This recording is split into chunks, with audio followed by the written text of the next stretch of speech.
Olá, pessoal! Hoje a nossa aula vai falar sobre os meios de transporte. Se pensarmos nos lugares distantes que visitamos ou frequentamos, vamos notar que, para chegarmos a eles, quase sempre usamos algum meio de transporte. Podemos ir a pé a lugares perto da nossa casa, mas, geralmente, usamos bicicletas, motos, ônibus, carros, barcos, trens e aviões para chegar a lugares mais distantes. O território brasileiro é muito extenso, o que torna os meios de transportes ainda mais importantes para os deslocamentos. Quanto maior o território, maior o desafio para as pessoas e mercadorias circularem de um lugar para o outro. Além de ser muito grande, o Brasil apresenta ampla diversidade de paisagens. Muitas delas têm elementos que dificultam o deslocamento de pessoas e de mercadorias. Os meios de transporte possibilitam ligar diferentes partes do território de um país, por mais distantes que sejam uma das outras. Para isso, são necessárias estruturas viárias como rodovias, ferrovias e hidrovias. O transporte rodoviário, que inclui carros, ônibus, motos e caminhões, é o mais utilizado no Brasil. A malha rodoviária brasileira começou a se desenvolver a partir da década de 1930.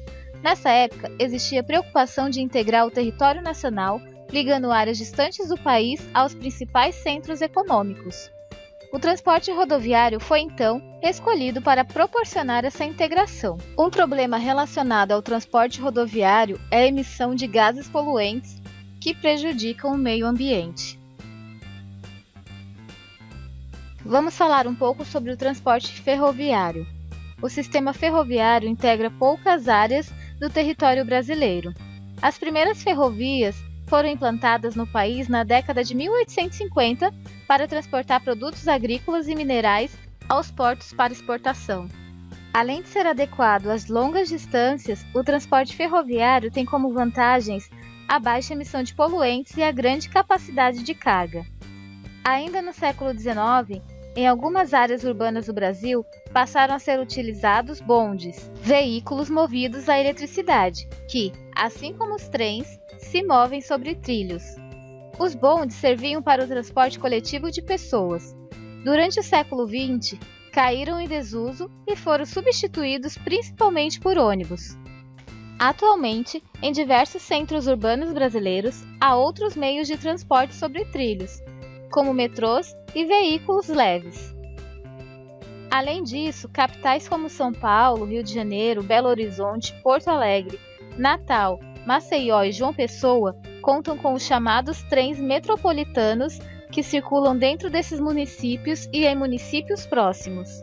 Hoje, a rede ferroviária brasileira tem basicamente a mesma função que tinham as primeiras ferrovias do Brasil: o transporte de produtos agrícolas e minerais em direção aos portos do litoral, de onde são exportados.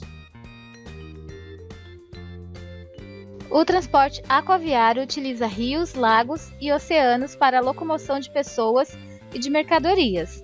No Brasil, sobretudo na região norte, a extensa rede de rios navegáveis favorece o transporte pelas hidrovias, nas quais circulam embarcações. Durante o período colonial, um tipo de navegação chamado cabotagem foi muito importante para integrar áreas do litoral brasileiro.